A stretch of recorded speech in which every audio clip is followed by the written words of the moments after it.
যারা फोरोंनाय हिनि दंना के आबो सम्भबिया आजागाव जुरा तालिरिने आबो आगे चलिरि तमनि क्लास आलादा आलादा फिनि पाखनम জুনিয়র বেসিক স্কুল ধরনের রিক্রুটমেন্ট আমরা করতে পারি না। ন্যাশনাল এডুকেশন পলিসিতে এবং যেহেতু শিক্ষক এজ এ টিচার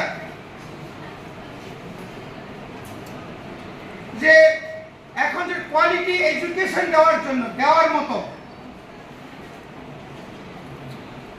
সেই ধরনের শিক্ষক নিয়োগ করা অবশ্যই দরকার। আমি আমার লাইনে আছি, আমি শিক্ষক হতে পারবো না।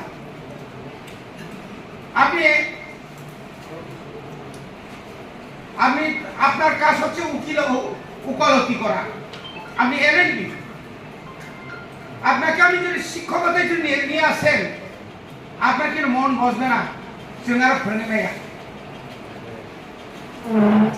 কম্পিউটার সায়েন্স দিক নন হঠাৎ করে তুম Bangla abang kan college thana nai boni bagai the recruitment is systematic tabu jodi noro gomo jodi ঠিক মতো খায়া খায় আপনারা যদি শিক্ষকরা শিক্ষিকারা যদি সঠিকভাবে পড়াশোনা না করান এনরোলমেন্ট যখন কমে যাবে 1633টা থেকে এখন 1624 থেকে আরো 1000 কমবে, 1000 থেকে আরো কমবে। বাবারে স্কুল আর বাড়বে না, আরো কমবে। আমার ছেলে আমার মেয়ে যখন বিএড পাস করে টেট পরীক্ষা পাস করবে চাকরি দিতে পারবে না। স্কুল কোথায়? স্কুল তো আমাদের সব শেষ করে আমরা দিয়েছি, সময় মতো আমরা স্কুলে যাই না, তাড়াহুড়া করে চলে আসে। অনেক সুকোষ নোটিশ অনেক দিয়েছি, সাসপেনশন করেছি। এইভাবে যদি করতে থাকে, এইভাবে যদি হয় তাহলে তো আমরা যে শিক্ষক সমাজের আমরা সবচেয়ে উচ্চ স্তরে আমরা আছি। আমাদের সেদিন কালের শিক্ষকদের দেখলেই আমরা যেখানে পাই সেখানে আমরা নমস্কার করি। স্যার নমস্কার, স্যার নমস্কার, হাতে 2 হাত তুলে নয়। আমি এমএলএ ছিলাম, তারপর আমার শিক্ষককে আমি দুটো পায়ে আমার হাত দিয়ে আমি নমস্কার করি। এই ধরনের ছাত্র আছে কি না এখন? যেখানে ক্লাইমান বলিবাগে এই যে শিক্ষা এমন একটা জিনিস অতুলনীয়, কোন তুলনা করে বলিবাগে তিনি মানে আমার অনেক চিন্তা করছে আমরা কি করে এই স্কুলগুলোকে আমরা রক্ষা করি। টিচার রিক্রুটমেন্ট করবো না এমন কথা নয়। আমরা প্রপোজাল পাঠিয়েছি রাজ্য সরকারকে 1700 প্রাইভেট স্কুলের সঙ্গে আমাদের সরকারের রাজ্য এবং জেলা পরিষদের স্কুলগুলোতে আমাদের একটা পার্থক্য আমরা দেখতে পেরেছি। কেন? আপনারা যদি খোঁজখবর নেন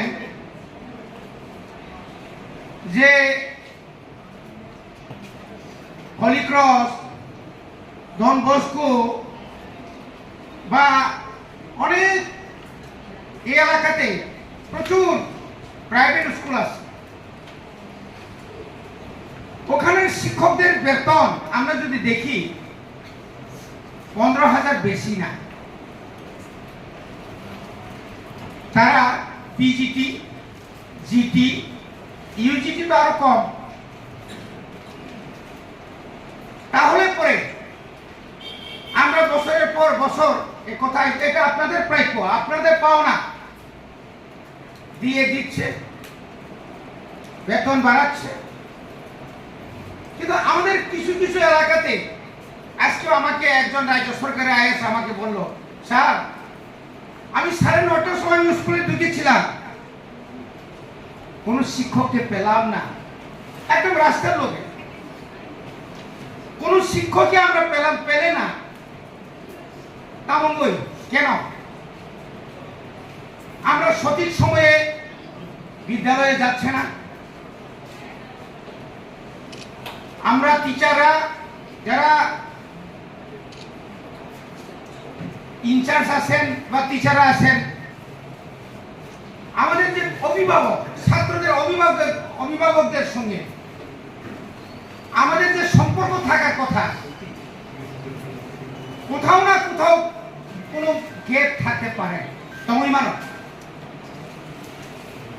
পরিবাদিনো তিনি যে এনরোলমেন্ট কমিটি মানে তার মধ্যে দীর্ঘদিন দীর্ঘ বছর সরকার যাচ্ছে, সরকার নতুন করে আসছে, আবার যাচ্ছে, কিন্তু রিক্রুটমেন্ট ঠিক মতো হচ্ছে না।